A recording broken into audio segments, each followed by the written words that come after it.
আসসালামু আলাইকুম। এটিএন বাংলা সংবাদে সবাইকে স্বাগত জানাচ্ছি। আফরোজ আক্তার কামাল। শুরুতেই বিআরবি কেবলস সংবাদ শিরোনাম। গণতন্ত্রের যাত্রা আজও পদে পদে বাধাগ্রস্ত হচ্ছে। খুব শিগগিরই দেশে গণতন্ত্র প্রতিষ্ঠা হবে বললেন খালেদা জিয়া। জনগণের আকাঙ্ক্ষা উপলব্ধি করতে ব্যর্থ সরকার, তারেক রহমান। ইশরাকের শপথের বিষয়ে সাংবিধানিকভাবে সিদ্ধান্ত নেবে ইসি। পর্যবেক্ষণ দিয়ে রিট নিষ্পত্তি করল আপিল বিভাগ। চলমান আন্দোলন আরও বেগবান করার হুঁশিয়ারি। আগামী বছর জুনের মধ্যে জাতীয় নির্বাচন করতে অন্তর্বর্তী সরকার অঙ্গীকারবদ্ধ। টোকিওতে সেমিনারে প্রধান উপদেষ্টা 5 বছরে 1 লাখ বাংলাদেশি কর্মী নেবে জাপান। মেজর সিনহা হত্যা মামলায় হাইকোর্টে শুনানি শেষ। 2রা জুন রায়। ওসি প্রদীপ, পরিদর্শক লিয়াকতের ফাঁসি সহ বিচারিক আদালতের রায় বহাল চাইলেন অ্যাটর্নি জেনারেল। এবং বঙ্গোপসাগরের সৃষ্ট লঘুচাপটি নিম্নচাপে পরিণত, কয়েকটি জেলায় জলোচ্ছ্বাসের আশঙ্কা। রাজধানী সহ সারা দেশে টানা বৃষ্টি। সমুদ্র বন্দরগুলোতে 3 নম্বর সতর্ক সংকেত। শুনছিলেন বিআরবি কেবলস সংবাদ শিরোনাম। এবার বিস্তারিত। যে গণতন্ত্র প্রতিষ্ঠা ও সার্বভৌমত্ব রক্ষার লড়াইয়ে জিয়াউর রহমান জীবন দিয়েছেন, সেই গণতন্ত্রের যাত্রা আজও প্রতিনিয়ত বাধাগ্রস্ত হচ্ছে বলে অভিযোগ করেছেন বিএনপি চেয়ারপারসন বেগম খালেদা জিয়া। খুব শিগগিরই বাংলাদেশে গণতন্ত্র পূর্ণ প্রতিষ্ঠা হবে বলে প্রত্যাশা ব্যক্ত করেন তিনি। জিয়াউর রহমানের শাহাদাত বার্ষিকীর আলোচনা সভায় ভার্চুয়ালি যুক্ত হয়ে তিনি এসব কথা বলেন। এতে বিএনপির ভারপ্রাপ্ত চেয়ারম্যান তারেক রহমান বলেন, সদিচ্ছা থাকলে ন্যূনতম সংস্কার বাস্তবায়ন করে ডিসেম্বরের আগেই নির্বাচন সম্ভব। কামরুজ্জামান রাজীবের রিপোর্ট। দেশপ্রেমের শ্রেষ্ঠতম উদাহরণের নাম জিয়াউর রহমান।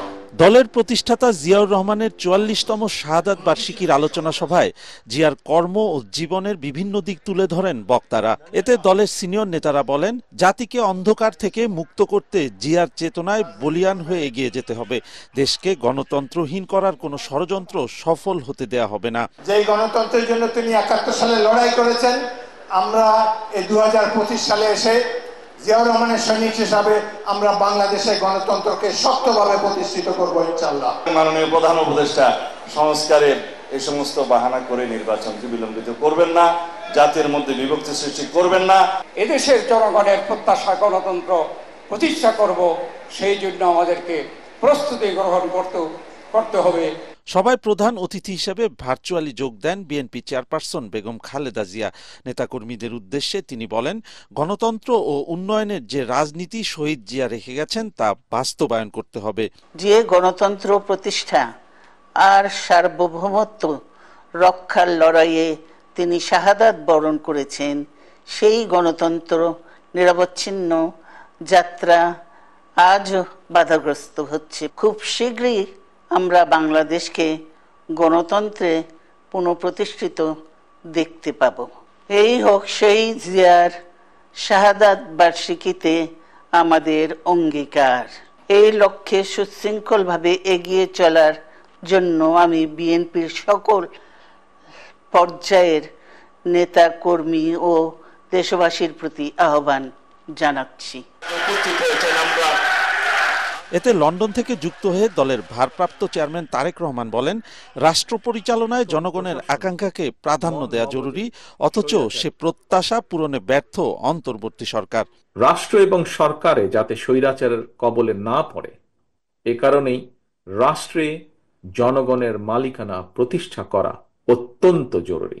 দেশের বর্তমান অন্তর্বর্তীকালীন সরকার 10 মাসেও জাতীয় নির্বাচনের সুস্পষ্ট তারিখ ঘোষণা করেনি। ফলে রাষ্ট্র এবং রাজনীতিতে এক ধরনের অনিশ্চয়তা সৃষ্টি হয়েছে। জনগণের ভোটে নির্দিষ্ট মেয়াদের একটি স্থিতিশীল সরকার না থাকায় দেশে কাঙ্ক্ষিত বিনিয়োগও হচ্ছে না। জনপ্রত্যাশাকে ধারণ করে ডিসেম্বরের মধ্যে জাতীয় নির্বাচনের তারিখ ঘোষণার দাবি জানান তিনি। যেহেতু কম বেশি সকল বিষয় অধিকাংশ দলগুলোর মধ্যে একমত রয়েছে, ডিসেম্বরের আগেও নির্বাচন করা সম্ভব। জনগণের আকাঙ্ক্ষাকে ধারণ করুন, অবিলম্বে ডিসেম্বরের মধ্যেই সুনির্দিষ্ট দিনক্ষণ দিয়ে জাতীয় নির্বাচনের তারিখ ঘোষণা করুন। এখানে অন্তর্বর্তীকালীন সরকারের জয় বা পরাজয়ের কোনো কিছুই নেই, বরং স্বাধীনতা প্রিয় জনগণকে একটি সুষ্ঠু নির্বাচন উপহার দিয়ে গণতন্ত্রকেই বিজয়ী করুন। দেশ ও জনগণের স্বার্থকে সবার আগে বিবেচনায় আনতে নেতাকর্মীদের প্রতি আহ্বান জানান তারেক রহমান। আপনারা জনগণের সঙ্গে থাকুন, জনগণকে অবশ্যই সঙ্গে রাখুন। কামরুজ্জামান রাজীব, এটিএন বাংলা, ঢাকা। বাংলাদেশ জিন্দাবাদ। ঢাকা দক্ষিণ সিটি কর্পোরেশনের মেয়র হিসেবে ইশরাক হোসেন শপথ নেবেন কিনা সেই সিদ্ধান্ত নেবে নির্বাচন কমিশন।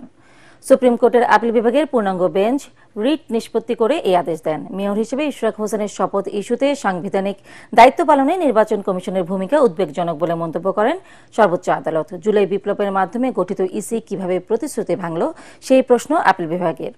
আগামী নির্বাচন আয়োজনে কমিশনের ভূমিকা নিয়ে সংশয় প্রকাশ করেছে আদালত। ইশরাক হোসেনের আইনজীবীর দাবি, সর্বোচ্চ আদালতের এই আদেশের ফলে শপথ পড়াতে আর বাধা নেই। নির্বাচন কমিশনের সিদ্ধান্তের পর পরবর্তী পদক্ষেপ নেওয়ার কথা জানালেন রিটকারীর আইনজীবী। বিস্তারিত মিজান শাহজাহানের রিপোর্টে।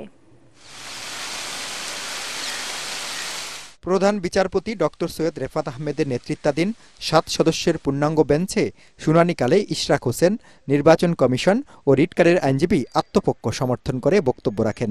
সাংবিধানিক প্রতিষ্ঠান হয়েও যথাযথ দায়িত্ব পালনে ব্যর্থ হয় নির্বাচন কমিশনকে তিরস্কার করেন দেশের সর্বোচ্চ আদালত। আজকে ইলেকশন কমিশনের লয়ার এসেছিলেন, ওনাদেরকে প্রথমে আদালত জিজ্ঞেস করেছেন যে আর্টিকেল 180 অফ দ্য কনস্টিটিউশনে আপনাদের যেই সাংবিধানিক দায়িত্ব, আপনাদের যে ইম্পার্শিয়াল দায়িত্ব, নিরপেক্ষ দায়িত্ব, আপনারা সেটা ঠিকমতো পালন করছেন না কেন? এটা তো আমাদের একটা লিটমাস কেস। আপনারা সেই লিটমাস কেসে ব্যর্থ হচ্ছেন, তাহলে জাতির কাছে কি মেসেজ যাবে? আগামী নির্বাচন আপনারা কিভাবে করবেন? আপনারা কনস্টিটিউশনাল দায়িত্ব পালন করতে ব্যর্থ হয়েছেন। আদালত আরও বলেছে যে এত বড় বিল্ডিং করে রেখেছে কি শুধুমাত্র হাওয়া খাওয়ার জন্য নাকি? আপনাদের তো দায়িত্ব আছে, আপনারা জনগণের ইলেকশনের রাইট এনশিওর করবেন। নির্বাচন কমিশনের আইনজীবী আদালতে বলেন, তারা গেজেট প্রকাশ করে দায়িত্ব পালন করেছেন। শপথের দায়িত্ব স্থানীয় সরকার মন্ত্রণালয়ের। 28 তারিখে নির্বাচন কমিশন স্থানীয় সরকার মন্ত্রণালয়ে এই গেজেটের 15টা কপি প্রেরণ করে তাদেরকে এই বিষয়ে প্রয়োজনীয় ব্যবস্থা গ্রহণ করার জন্য অনুরোধ করেছেন। এইটা অনুরোধ করার পরবর্তী পর্যায়ে ইশরাক হোসেনের যদি শপথ নেওয়ার কোনো বিষয় থাকে বা এই বিষয়ে পরবর্তী সিদ্ধান্ত এটা স্থানীয় সরকার মন্ত্রণালয় নেবেন। সরকার তো আইন অনুযায়ী দেশ চালাবে। যদি শপথ না দেয় সরকারের পক্ষ থেকে, তারা আইন মানে না, আইনের ব্যত্যয় ঘটাইছে, এটা জনসমক্ষে চলে আসবে। তাই সরকার কিন্তু অনেকভাবে ক্ষতিগ্রস্ত হবে। নির্বাচন কমিশন সাংবিধানিক প্রতিষ্ঠান হওয়া সত্ত্বেও ট্রাইব্যুনালের রায়ের পর ইশরাক হোসেনের শপথের বিষয়ে কি পদক্ষেপ নেওয়া হবে তা জানতে আইন মন্ত্রণালয়ের মতামত চায়। পরে আবার মতামত পাওয়ার আগেই ইশরাককে মেয়র ঘোষণা করে গেজেট প্রকাশ করে নির্বাচন commission. Mizan Shahjahan, ATN Bangla, Dhaka. Mayor হিসেবে ইশরাক হোসেনের দায়িত্ব গ্রহণ ইস্যুতে আদালতের রায়ের কপি হাতে পাওয়ার পরই সিদ্ধান্ত নেওয়া হবে বলে জানিয়েছেন প্রধান নির্বাচন কমিশনার AMM নাসিরউদ্দিন। নির্বাচন ভবনে সাংবাদিকদের প্রশ্ন জবাবে তিনি বলেন, রায়ের কপি হাতে পেলে আইন কানুন পর্যবেক্ষণ করে নেওয়া হবে সিদ্ধান্ত। এর আগে বিএনপি নেতা ইশরাক হোসেনের মেয়র হিসেবে শপথ ইস্যুতে সুপ্রিম কোর্টের আপিল বিভাগ আবেদন নিষ্পত্তি করে জানায়, এই বিষয়ে সাংবিধানিকভাবে সিদ্ধান্ত নিতে পারবে নির্বাচন কমিশন। এরই মধ্যে শপথের গ্যাজেটের মেয়াদ শেষ হয়ে গেছে 26 মে, আর সিটি কর্পোরেশন 5 বছরের মেয়াদ শেষ হবে 1 জুন। এটা পাওয়ার পরে এটা কি রায় আসে, কি ধরনের সিদ্ধান্ত আসে, ইত্যাদি আইনগত বিভিন্ন দিক পরীক্ষা নিরীক্ষা করে আমাদের যা করণীয় সেটা আমরা সেভাবে করব। না, রায় তো পাই নাই, আমি টেলিভিশনের হেডলাইন দেখে তো কোনো সিধা মন্তব্য করা যায় না। আদালতের রায় মেনে নিয়ে অবিলম্বে শপথ আয়োজন করতে শেষবারের মতো অনুরোধ জানিয়েছেন বিএনপি নেতা ইঞ্জিনিয়ার ইশরাক হোসেন। বৃহস্পতিবার দুপুরে নগর ভবনে চলমান বিক্ষোভ কর্মসূচিতে উপস্থিত হয়ে তিনি বলেন, মেয়রের দায়িত্ব বুঝিয়ে না দিলে চলমান আন্দোলন আরও বেগবান করা হবে। ইশরাক আরও বলেন, একজন মেয়রকে শপথ পড়াতে ব্যর্থ হয়েছে অন্তর্বর্তী সরকার। আগামী জাতীয় সংসদ নির্বাচনে 300 আসনে নির্বাচিত সদস্যদের শপথ পড়াতে পারবে কিনা তা নিয়ে জনমনে প্রশ্ন উঠেছে। মনির হোসেন তপু রিপোর্ট। ইশরাক হোসেনের শপথ নিয়ে টানাপোড়েনে গত 2 সপ্তাহ ধরে নগর ভবনে চলছে আন্দোলন। পূর্ব নির্ধারিত কর্মসূচির অংশ হিসেবে বৃহস্পতিবার সকাল থেকে বৈরী আবহাওয়ার মধ্যেই নগর ভবনের প্রধান ফটকে অবস্থান নেয় ইশরাক হোসেনের সমর্থকরা। আন্দোলনকারীদের অভিযোগ, মেয়র হিসেবে তাদের নেতা শপথ যাতে না নিতে পারে সেজন্য একটি মহল ষড়যন্ত্র করছে।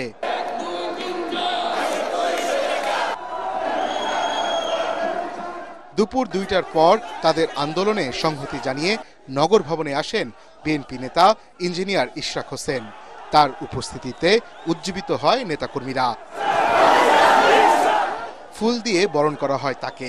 বাংলাদেশ জাতীয়তাবাদী দল বিএনপি এবং এর সর্বস্তরের নেতাকর্মীরা আমরা আইনের প্রতি শ্রদ্ধাশীল। মেয়রের দায়িত্ব বুঝিয়ে না দিলে চলমান আন্দোলন আরো বেগবান করার হুঁশিয়ারি দেন ইশরাক হোসেন। অন্তর্বর্তীকালীন সরকারের কতিপয় উপদেষ্টা তারা আমার প্রতি বৈষম্যমূলক আচরণ করেছে এবং তারা নির্বাচন কমিশন, বিচার ব্যবস্থা এবং প্রশাসনের উপর হস্তক্ষেপের মাধ্যমে আমাকে যে শপথ গ্রহণ করানোর জন্য যে দায়িত্ব ছিল সেই দায়িত্বটুকু পালনে এই বর্তমান অন্তর্বর্তীকালীন সরকার ব্যর্থ হয়েছে।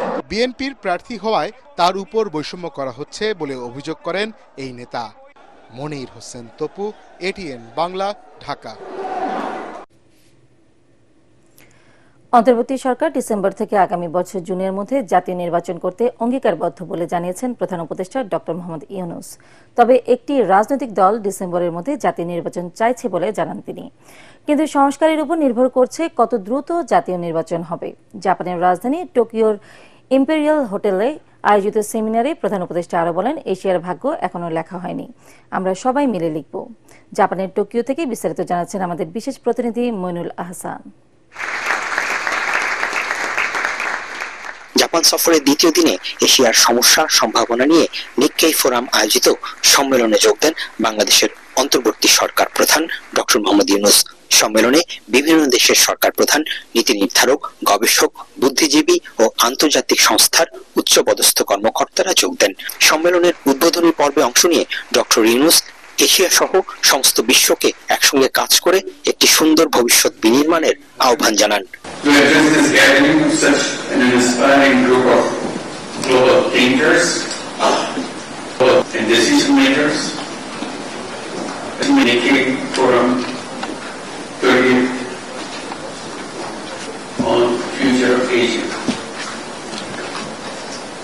Nikkei Forum has, over the years, become a guiding light of dialogue, vision, and resolve for Asia's future.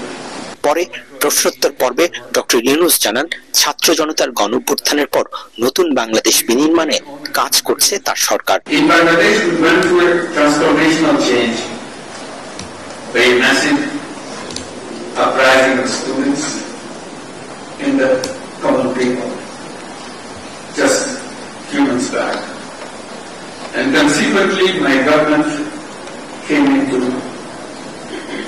the position. বাংলাদেশের আগামী জাতীয় নির্বাচন, সংস্কার ও জুলাই গণহত্যার বিচার প্রসঙ্গে তার সরকারের অবস্থান ব্যাখ্যা করেন doctor Yunus.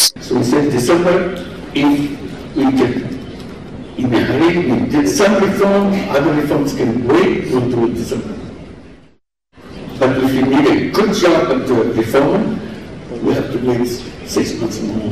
So that's what we're doing. There are opinions that some say, let's get it done, get the election done, and hand over to the politicians. So that's one thing, that's what the politicians are looking for. Not all political parties, just one particular. Japan সফরের দ্বিতীয় দিনে বিভিন্ন গণমাধ্যমে সাক্ষাৎকার, বিশিষ্ট ব্যক্তিদের সাথে সাক্ষাৎ, সেমিনারে অংশগ্রহণ সহ ব্যস্ত সময় পার করছেন বাংলাদেশের অন্তর্বর্তী সরকার প্রধান। জাপান সফরের দ্বিতীয় দিনে নিক্কাই ফোরামের সম্মেলন সহ নানা কর্মসূচিতে অংশ নিয়ে অন্তর্বর্তী সরকার প্রধান ডক্টর মোহাম্মদ ইউনূস বললেন, গত 1.5 দশকে দুর্নীতি দুঃশাসনের মাধ্যমে বাংলাদেশকে ধ্বংসের দ্বারপ্রান্তে নিয়ে গিয়েছিল পতিত স্বৈরাচার। জুলাই গণ অভ্যুত্থানের মধ্য দিয়ে বাংলাদেশকে নতুন করে গড়ে তোলার সুযোগ সামনে এসেছে উল্লেখ করে এক্ষেত্রে বাংলাদেশের মানুষ সহ বিশ্ববাসীর সহযোগিতা চাইলেন বাংলাদেশের অন্তর্বর্তী সরকার প্রধান doctor Mohammad Yunus. Moinul Hasan, ATN Bangla, Tokyo, Japan. আগামী 5 বছরে 1 লক্ষ বাংলাদেশি কর্মী নিয়োগ করবে জাপান। দেশটিতে ক্রমবর্ধমান কর্মী ঘাটতি মেটাতে জাপান সরকার ও বিভিন্ন ব্যবসা প্রতিষ্ঠান এই ঘোষণা দিয়েছে। মানব সম্পদ বিষয়ে সেমিনারে প্রধান উপদেষ্টা অধ্যাপক মোহাম্মদ ইউনুস বলেন, অন্তর্বর্তীকালীন সরকার জাপানে বাংলাদেশিদের জন্য কর্মসংস্থানের সুযোগ তৈরিতে যথাসাধ্য চেষ্টা করবে।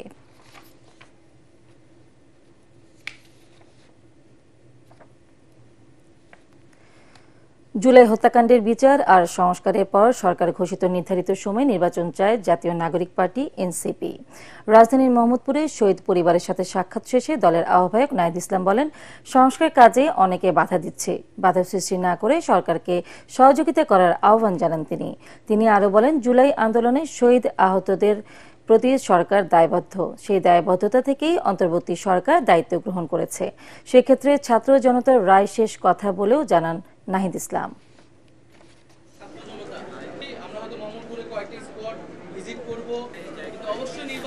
ডক্টর মোহাম্মদ ইউনুস বা অন্তর্বর্তী সরকার কোনো রাজনৈতিক দলের কাছে দায়বদ্ধ না।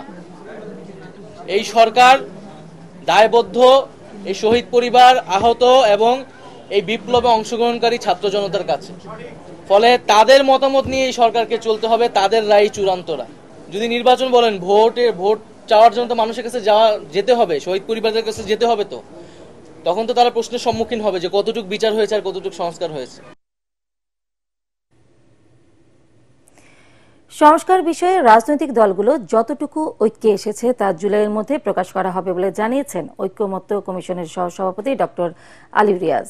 রাজধানীতে এক অনুষ্ঠানে তিনি বলেন, জাতীয় সনদের মাধ্যমে রাজনৈতিক দলগুলোকে নাগরিকদের কাছে জবাবদিহিতায় আনার চেষ্টা চলছে। এ সময় কমিশনের সদস্য ডক্টর বদিউল আলম মজুমদার জানান, দুদক, বিচার ব্যবস্থা, পুলিশ এবং নির্বাচন কমিশন সংক্রান্ত সংস্কার প্রস্তাব দ্রুত অধ্যাদেশ জারি করে বাস্তবায়ন করবে সরকার।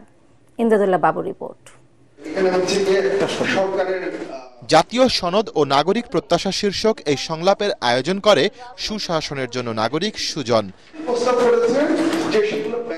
এতে জানানো হয়, জাতীয় সংসদ, প্রধানমন্ত্রী ও তার ক্ষমতার ভারসাম্য, নাগরিকের মৌলিক অধিকার, তত্ত্বাবধায়ক সরকার এবং নির্বাচন সহ 17টি বিষয় থাকছে জাতীয় সনদে। কয়েক সপ্তাহের মধ্যে আমি আশা করি দুর্নীতি দমন সংক্রান্ত, বিচার বিভাগ সংক্রান্ত, পুলিশ সংস্কার সংক্রান্ত, নির্বাচন ব্যবস্থা সংস্কার সংক্রান্ত যেই প্রস্তাবগুলো আমরা সরকারকে দিয়েছি, যেগুলো অধ্যাদেশের মাধ্যমে এবং তাদের প্রশাসনিক সিদ্ধান্তের মাধ্যমে করা যায়, তারা আশা করি এগুলো বাস্তবায়ন করবে। তার ফলে আমরা সুষ্ঠু নির্বাচনের পক্ষে এক ধাপ এগিয়ে যাব।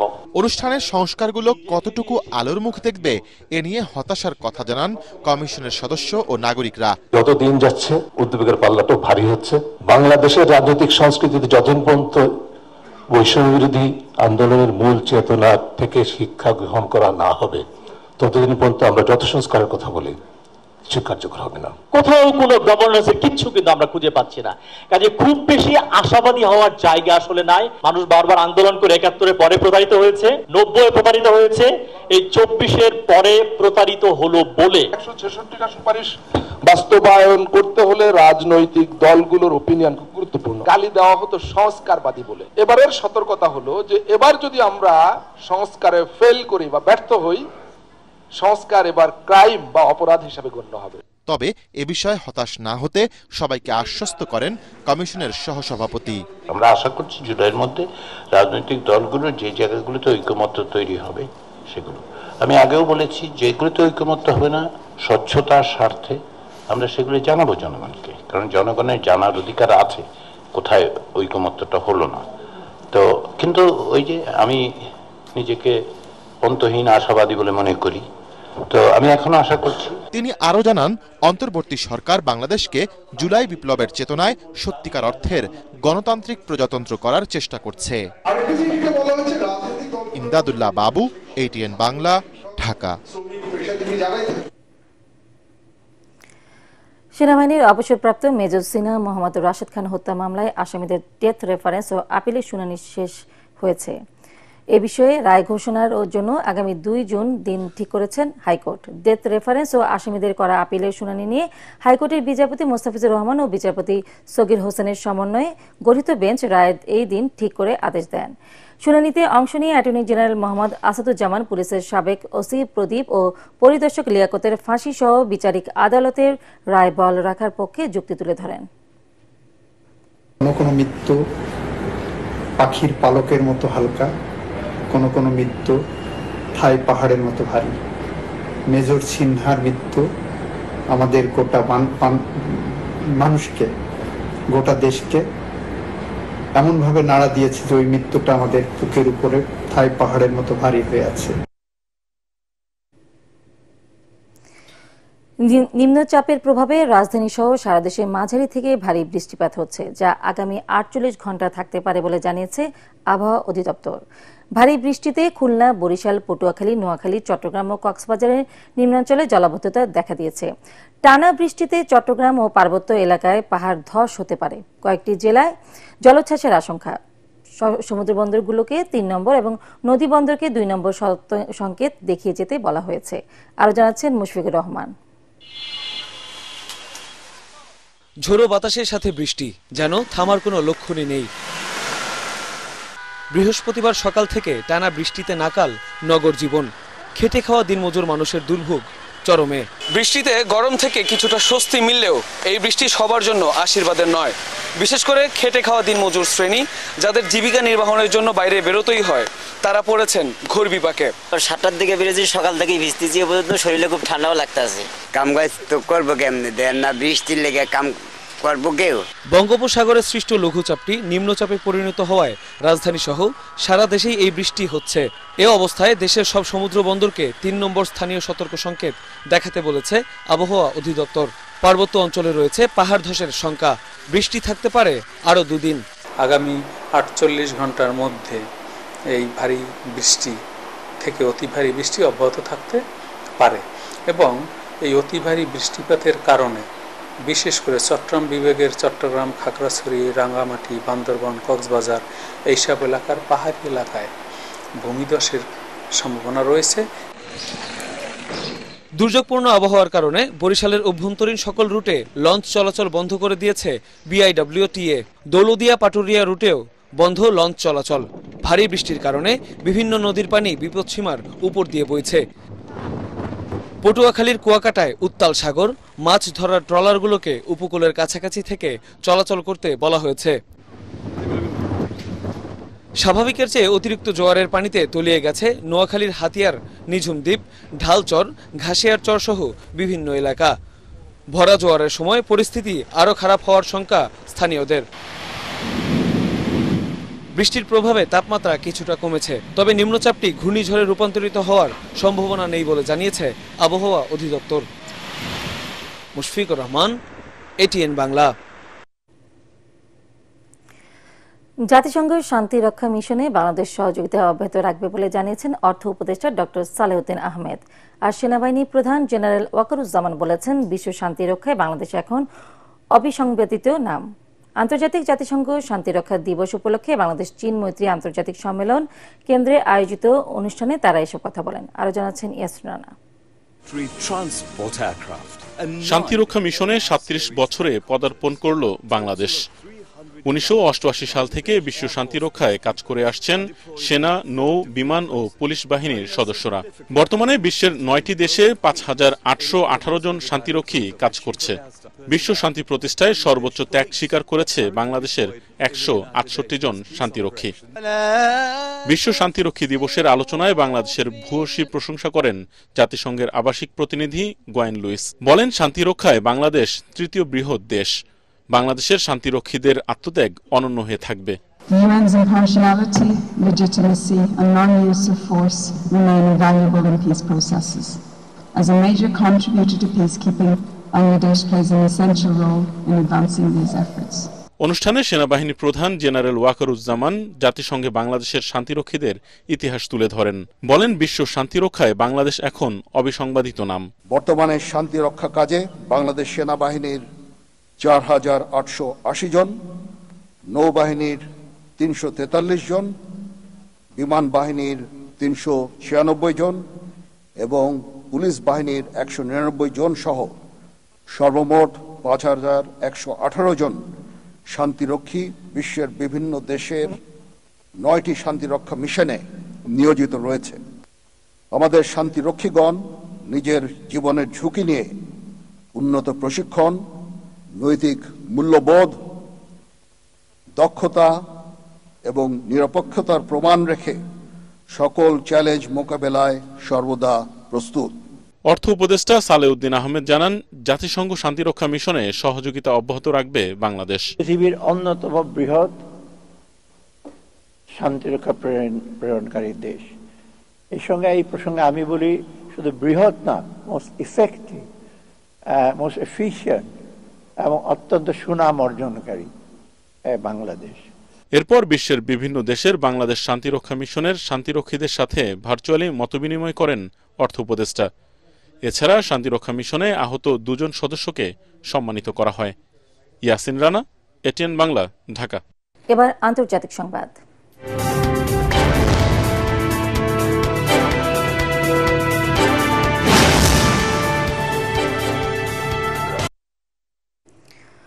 অপারেশন সিঁদুর এখনো শেষ হয়নি। এখন ভারতের পশ্চিমবঙ্গ দাঙ্গা, সন্ত্রাসবাদ ও দুর্নীতি মুক্ত করতে ভারত সরকার বদ্ধপরিকর বলে মন্তব্য করেছেন দেশটির প্রধানমন্ত্রী নরেন্দ্র মোদী।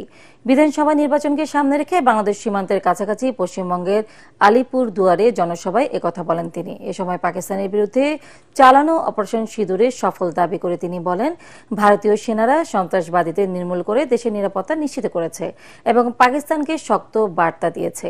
প্রয়োজনে দেশের এই অংশে অপারেশন সিঁদুরের কার্যক্রম চলবে। এদিকে এর পাল্টা জবাবে রাজ্যের মুখ্যমন্ত্রী মমতা ব্যানার্জি অপারেশন সিঁদুর রাজনৈতিক উদ্দেশ্য প্রণোদিত হিসেবে উল্লেখ করেন।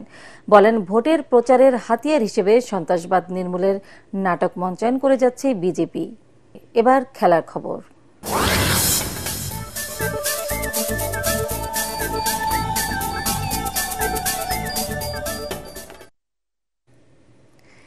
বিপিএল এর রাজশাহী ও চিটাগাং ফ্র্যাঞ্চাইজির পেমেন্ট ইস্যু, ম্যাচ ফিক্সিং, বিসিবির অর্থ স্থানান্তর, জাতীয় দলের বাজে পারফরমেন্স সহ বহু অভিযোগে বিসিবি সভাপতি ফারুক আহমেদের উপর অসন্তুষ্ট অন্তর্বর্তীকালীন সরকার। এ কারণে ক্রীড়া উপদেষ্টা তাকে বিসিবি থেকে সরে যেতেও বলেছেন। গণমাধ্যমকে জানিয়েছে, বিসিবির পরবর্তী সভাপতি হওয়ার সম্ভাবনা রয়েছে সাবেক অধিনায়ক আমিনুল ইসলাম বুলবুলের।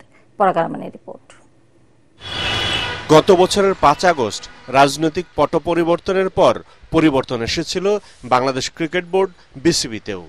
রাজনৈতিক সম্পৃক্ততার কারণে পালিয়ে বিদেশ পাড়ি দেন তৎকালীন বোর্ড সভাপতি, আর তাতে অন্তর্বর্তীকালীন সরকারের আস্থাভাজন হিসেবে বিসিবি সভাপতির দায়িত্ব দেয়া হয় সাবেক অধিনায়ক ফারুক আহমেদকে। বছর পেরোনোর আগেই আস্থা হারিয়েছেন ফারুক। একের পর এক বিতর্কে বিরক্ত ক্রীড়া মন্ত্রণালয়। বুধবার রাতে বিসিবি সভাপতিকে তলব করেন ক্রীড়া উপদেষ্টা আসিফ মাহমুদ সজীব ভুইয়া। জানানো হয়, ক্রীড়া মন্ত্রণালয় আর তাকে বিসিবিতে চায় না। তবে পদত্যাগ করার কোনো কারণ খুঁজে পাচ্ছেন না ফারুক, তাই এখনই পদত্যাগ নিয়ে ভাবছেন না তিনি। বাংলাদেশের অভিষেক টেস্টের সেঞ্চুরিয়ান আমিনুল ইসলাম বুলবুল আইসিসির এশিয়া অঞ্চলের ডেভেলপমেন্ট ম্যানেজার হিসেবে কাজ করায় দীর্ঘ সময়ের জন্য বিসিবি সভাপতির দায়িত্বে থাকা সম্ভব নয় বুলবুলের। আরও 1 বছর বুলবুলের সঙ্গে চুক্তি নবায়ন করতে চায় আইসিসি। তাই আপাতত বিসিবির নির্বাচন পর্যন্তই দেশের ক্রিকেটের অভিভাবক হিসেবে দেখা যেতে পারে টাইগারদের সাবেক অধিনায়ক আমিনুল ইসলাম বুলবুলকে। ক্রিকেট বোর্ডে সরাসরি সরকারি হস্তক্ষেপ কখনোই অনুমোদন করে না আইসিসি। সুতরাং শেষ পর্যন্ত কি হয়, আগামী সময়ের কাছেই রয়েছে তার সঠিক উত্তর। পরাগ আরমান, এটিএন বাংলা, ঢাকা। বৈশাখী টিভিকে 3-1 গোলে হারিয়ে বিএসজেএ মিডিয়া কাপ ফুটবল টুর্নামেন্টের কোয়ার্টার ফাইনালে উঠেছে এটিএন বাংলা। পল্টন মাঠে শেষ 16 লড়াইয়ে ম্যাচের 3 মিনিটে মুশফিকুর রহিমের দুর্দান্ত ক্রসে দলকে এগিয়ে নেন কামরুজ্জামান রাজীব। কর্দমাক্ত মাঠে এটিএন বাংলার হয়ে দ্বিতীয় গোলটি করেন আদ্দিন সজীব। দ্বিতীয়ার্ধের শুরুতে ম্যাচ সেরা আদ্দিনের দ্বিতীয় গোলে 3-0-তে এগিয়ে যায় আলমগীর আর চপলদের দল। শেষ মুহূর্তে 1 গোল শোধ দিয়ে পরাজয়ের ব্যবধান কমায় বৈশাখী টিভি।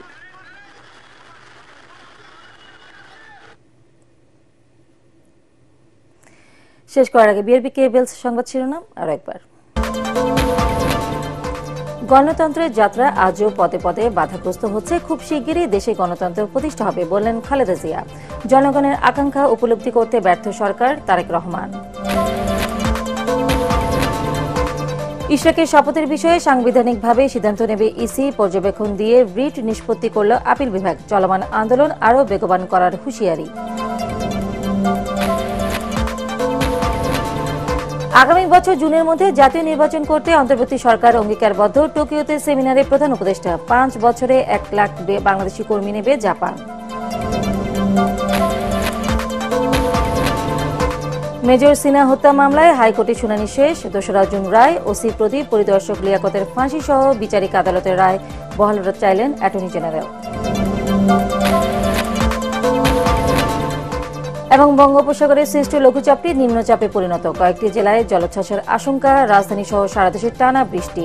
সমুদ্র বন্দরগুলোতে 3 নম্বর সতর্ক সংকেত। পরবর্তী সংবাদ দেখার আমন্ত্রণ জানিয়ে এখনকার মতো শেষ করছি এটিএন বাংলার সংবাদ। ইউটিউবে দেখতে ব্রাউজ করুন youtube/ATN Bangla News। ধন্যবাদ সবাইকে।